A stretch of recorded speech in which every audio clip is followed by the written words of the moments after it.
दोस्तों, आज हम सब जानते हैं कि किसान दिल्ली के बॉर्डर पर एक महीने से एहतजाज कर रहे हैं। लेकिन क्या आप जानते हैं कि हमारे देश का बॉर्डर जो चाइना से लगता है, वहां अब तक हमारे 20 जवान शहीद हो चुके हैं और चीन की फौज हमारे 1000 स्क्वायर किलोमीटर जमीन पर कब्जा कर चुका है। लेकिन हमारे देश का प्रधानमंत्री चीन का नाम लेने से डरता है। ये इल्जाम AIMIM के चीफ असदुद्दीन ओवैसी ने लगाया है। आइए सुनते हैं उन्हीं की जबानी। गलवान वैली में जहां पर 1000 स्क्वायर किलोमीटर के ऊपर चीन की PLA की फौज कब्जा करके बैठी है, हम डिफेंस मिनिस्टर ये बताने से क्यों कतरा रहे हैं कि भारत की मोदी सरकार वो 1000 स्क्वायर किलोमीटर पर जो चीन की फौज बैठी हुई है उसको कैसे हासिल करेंगे, उसके लिए उनके पास क्या स्टेप्स लेंगे। पार्लियामेंट में कहा गया था, राज्यसभा में, कि पार्टी के लीडर्स को बुलाकर ब्रीफ किया जाएगा, वो अभी तक नहीं हुआ। आखिर क्यों मोदी सरकार आप जैसे मीडिया के लोगों को क्यों नहीं लेके जाती लद्दाख के पास, क्यों नहीं लेकर जाती डेप्सांग वैली में, क्यों नहीं ले जाकर दिखाती कि कहां पर वो चीन की फौज कहां तक आ गई। सिर्फ इंटरव्यू देना राजनाथ सिंह, अरे राजनाथ सिंह और प्राइम मिनिस्टर से हम ये डिमांड करते हैं कि भारत की मीडिया को, चलिए उस मीडिया को लेकर चलिए कम से कम जो आपकी दिन रात तायीद करती है, उनको ले जाकर दिखाइए ना। कारगिल की जब जंग हो रही थी पाकिस्तान से, तो बड़े बड़े मीडिया के लोग जाकर रिपोर्टिंग करते थे। और तीसरी बात, हमारे भारत के प्रधानमंत्री जनाब मोदी चीन का नाम लेने से कतराते क्यों हैं? चीन का नाम लीजिए ना आप। हमने अपने 16 सिपाहियों को वहां पर खो दिया। जिस जगह पर भारत के सिपाही शहीद हुए, क्या वहां पर हम पेट्रोलिंग कर सकते? नहीं कर सकते।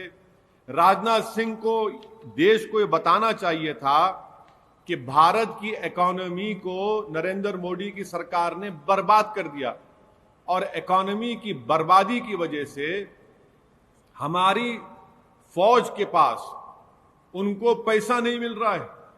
मैं राजनाथ सिंह साहब ये क्यों नहीं बताते कि क्या हमारे पास 40 दिन का इंटेंस वॉर लड़ने का सामान है, एम्यूनेशन है।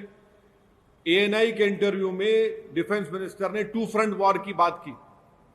जब 2 फ्रंट वॉर की बात की तो राजनाथ सिंह बताइए कि हम 40 दिन का असला हमारे पास है, 40 डेज का एम्यूनेशन हमारे पास है, नहीं है, सिर्फ 10 दिन का असला हमारे पास है। राजनाथ सिंह ये क्यों नहीं बताते कि बहैसियत रक्षा मंत्री के उनका एक डायरेक्टिव है।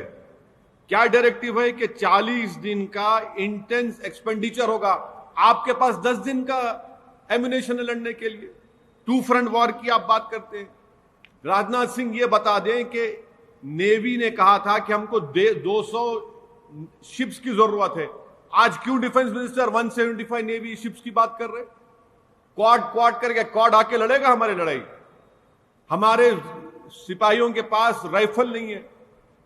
नरेंद्र मोदी ने अमेठी में जाकर AK-203 इस फैक्ट्री का इनॉग्रेट किया। भाई, एक राइफल निकली क्या अमेठी से AK-203? बताइए, वो तक नहीं, इनके पास नहीं है। आप साजो साम, जनरल कंडूरी की रिपोर्ट है स्टैंडिंग कमेटी की, वो बीजेपी के चीफ मिनिस्टर रह चुके हैं, जनरल है, उनकी रिपोर्ट है। तो हर महाज पर राजनाथ सिंह साहब जो 2 फ्रंट वॉर की बात करते हैं, अरे भाई आप चीन को दबाइए ना। आप चीन को नहीं दबाएंगे, आपकी सरकार दबाएगी किसानों को, आपकी सरकार दबाएगी जो CA के खिलाफ प्रोटेस्ट करते हैं। चीन को दबाइए ना, 1000 स्क्वायर किलोमीटर हासिल करिए। मैं ऑन रिकॉर्ड कह रहा हूं कि चीन 1000 स्क्वायर किलोमीटर कब्जा करके बैठा है। तीसरी बात जो आप, और एक सवाल क्या था आपका? हाँ, लफ्ज याद कर, बोल दिए।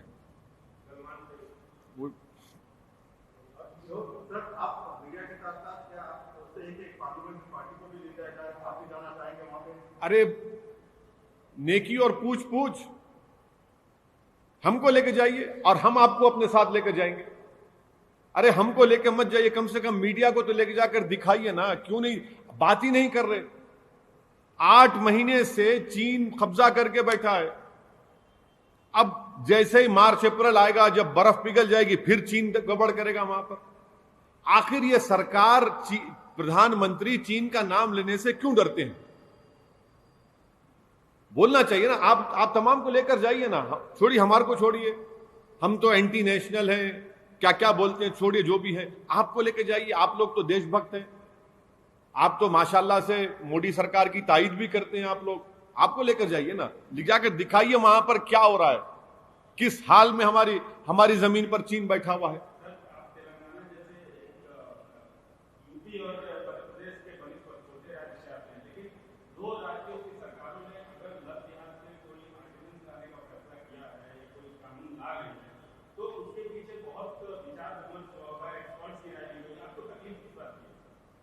तकलीफ इस बात की है कि यह भारत के संविधान के खिलाफ है।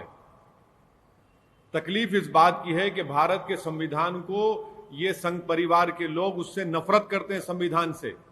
अगर संविधान को पढ़ लेते तो उनको मालूम होता कि right to life, right to liberty, freedom of religion हमारे संविधान का फंडामेंटल राइट्स है, कोई सरकार उससे छेड़छाड़ नहीं कर सकती।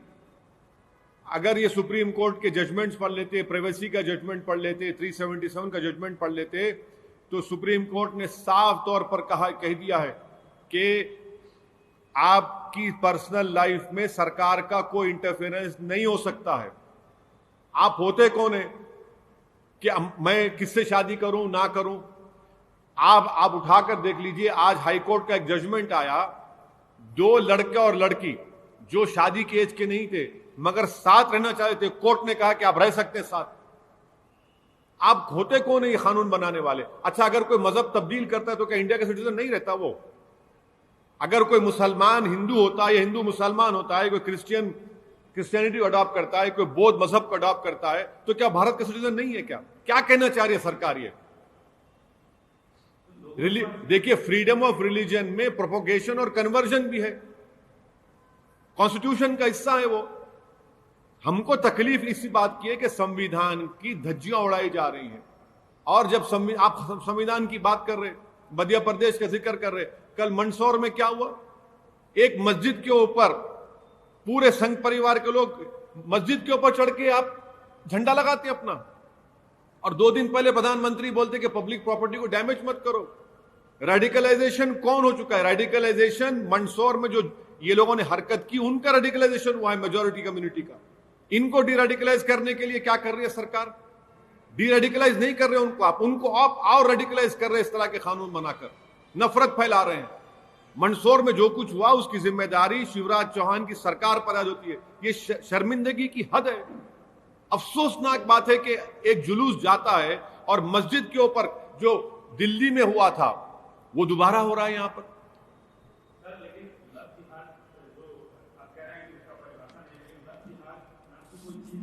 क्या है? क्या है? नहीं, अगर अगर अगर अगर अगर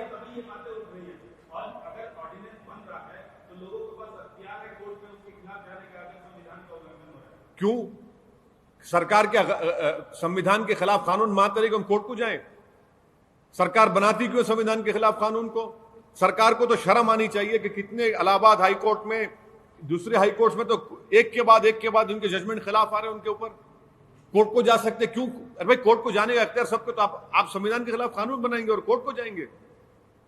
बुनियादी बात यह है कि आपको कोई राइट नहीं है मेरी पर्सनल लाइफ में इंटरफेयर होने का।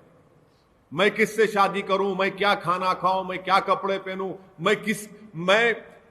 अरे आप तो ऐसा कर देंगे फिर तो मैं हिल नहीं सकूंगा। फिर आप कहेंगे नहीं, सुबह 3 बजे रात को उठ जाओ, सुबह दोपहर में 1 घंटा सो जाओ और इतना खाना खाओ, ये खाना मत खाओ। अरे आप कौन है भाई? जमहूरियत में मुझे अख्तियार है कि मैं कानून के दायरे में रहकर अपनी जिंदगी गुजारूंगा। आप मुझ पे रेस्ट्रिक्शन लगा रहे हैं। क्या ये किम जोंग की सरकार हो चुकी है? क्या डिक्टेटरशिप है यहां पर? नहीं होगा। हम इसके खिलाफ, ये संविधान के खिलाफ, और हर एक को इसके खिलाफ आवाज उठानी चाहिए।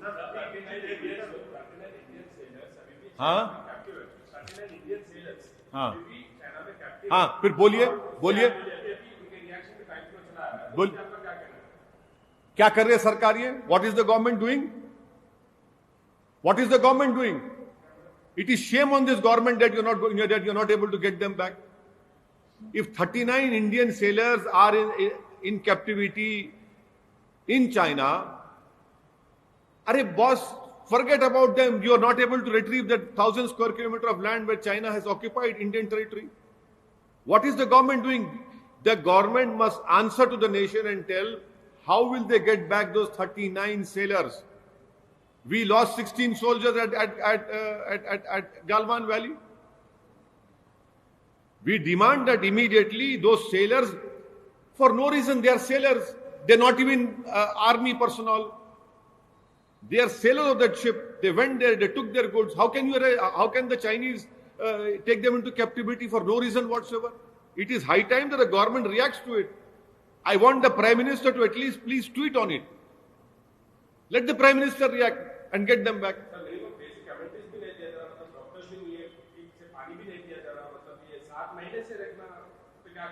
It is highly objectionable. The Chinese government is violating all international treaties, and the Chinese government must give them all the proper respect. They are not prisoners of war. They are, for God's sake, they are sailors who belong to a ship who went over there. They were taking trades over there, carriage over there. How can the Chinese? Why isn't the government responding to it? Why isn't the Modi government lodging this strong protest with the Chinese government? Why has the government not called the Chinese ambassador to the Ministry of External Affairs office and lodged the strongest protest? Why has this not been done? So today is the 6th round of talks between the center and the farmers. We have been seeing farmers' agitation since last 1.5 months. Today is the 6th round of talks. We do not see any coming to this.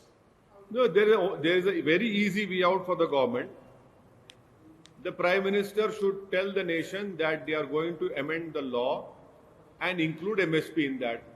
Or the Prime Minister can take back those 3 bills, simple as that. The Prime Minister is willing to speak to farmers of Arunachal Pradesh, he went and met the farmers in Gujarat. Why can't the Prime Minister take this simple measure of assuring the nation that we will amend the act and incorporate that MSP will be given, or they can easily take back those bills. It is not an ego issue. These are our farmers, and they have been doing protests in thousands over there. Thousands of farmers are doing a peaceful protest.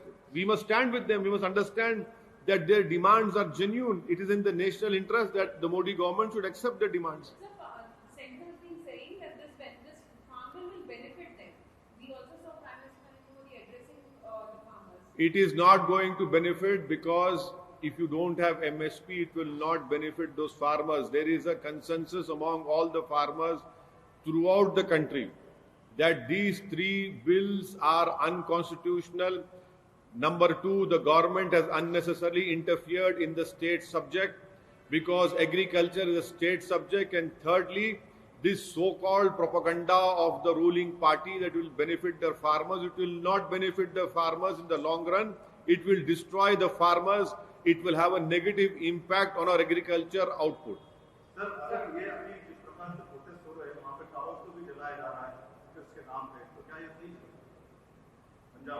मस्जिद को तोड़ दिए ना, उसको क्या बोलेंगे? आपको tower की फिक्र पड़ी हुई है, मस्जिद के ऊपर झंडा लगा रहे हो, उसकी बात नहीं करेंगे आप? अरे सुनिए, और एक मिनट, अगर टावर को बंद कर रहे हैं तो वहां की सरकार को करना चाहिए, देखना चाहिए क्या हो रहा है। सुनिए, देखिए, प्रोटेस्ट डेमोक्रेटिक राइट है, प्रोटेस्ट होना चाहिए और प्रोटेस्ट हर रोज होना चाहिए। सुनिए, चाहे प्रोटेस्ट मेरे खिलाफ भी हो, प्रोटेस्ट होना चाहिए। प्रोटेस्ट में वायलेंस नहीं होना चाहिए और ना सरकार स्टेट वायलेंस कराए। What? अरे listen to me. Listen to me. There is a report of Indian Express. You should read that report. You don't read the Indian Express. You only read one news channel. That is your problem. In Indian Express, it clearly stated that when the person or that lady who was indulging in stone pelting was from a different community, immediately the police went and demolished other house. What is the police doing? Isn't it the responsibility of Madhya Pradesh police that this incident happened over there? And you ask me to condemn this, condemn that. Like, why don't you condemn the Madhya Pradesh Chief Minister government? He should be condemned. It is a BJP government which is indulging in all this violence because they want to ensure that through polarization they want to continue. They have nothing to show to the people of Madhya Pradesh. I condemn. See, I have not used the word Hindu or Muslim. I don't know why Times now using Hindu and Muslim. I don't know why Times now using Hindu and Muslim. No. My friend, are you against? Is Times now against Muslims? Is Times now only for Hindus? Is Times now not for Muslims? You please tell us. Then I'll answer a question.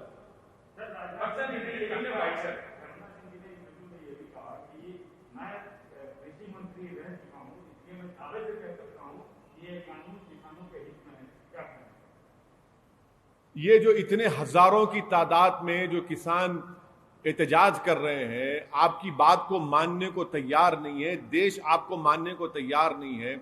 जब आप खुद किसान रह चुके हैं तो राजनाथ सिंह को तो समझना चाहिए था इन बातों को। उनको तो उठकर आगे आकर कहना चाहिए था। एमएसपी का आप दे दीजिए ना, एमएसपी आप क्यों नहीं करते अमेंड?